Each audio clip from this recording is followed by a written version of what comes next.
Kapan perlu ke dokter jiwa kalau mengalami masalah lambung?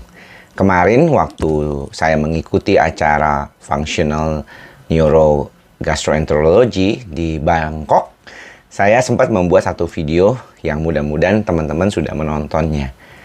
Ada beberapa poin yang saya katakan di sana, yaitu tentang perkembangan ilmu Functional Gastroenterology yang mungkin banyak dikaitkan dengan masalah-masalah psikiatris atau gangguan-gangguan terkait dengan depresi, cemas, dan gejala-gejala psikosomatik terkait lainnya.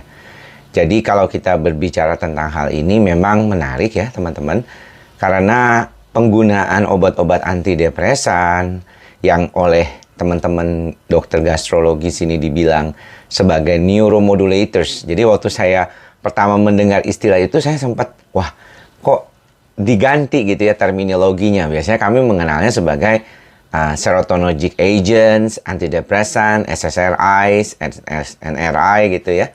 Tapi kemudian mereka mengatakan itu sebagai neuromodulators. Jadi hanya perkataan mungkin yang membuat kalau kita bicara tentang antidepresan kan dikasih buat lambung, emangnya saya depresi. Kalau dikasih obat antidepresan buat kasus-kasus yang gangguan cemas saja banyak pasien yang mengatakan, loh saya nggak depresi dok, ngapain dikasih antidepresan? Nah istilahnya kemudian mungkin mereka ganti dengan lebih luas ya, artinya bahwa ini adalah suatu obat yang memodulasi sistem saraf pusat otak, neuromodulators.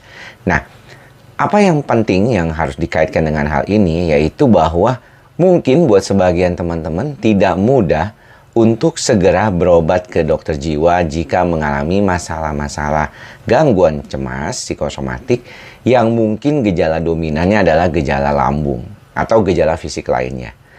Apa sih yang bisa Anda pikirkan gitu ya ketika Anda mengalami sakit perut atau mengalami gejala jantung berdebar, sesak napas? Pastinya bukan ke dokter jiwa, pastinya mikirnya adalah ke dokter lambung, ke dokter penyakit dalam, ke dokter jantung, saraf, atau ke dokter umum di IGD.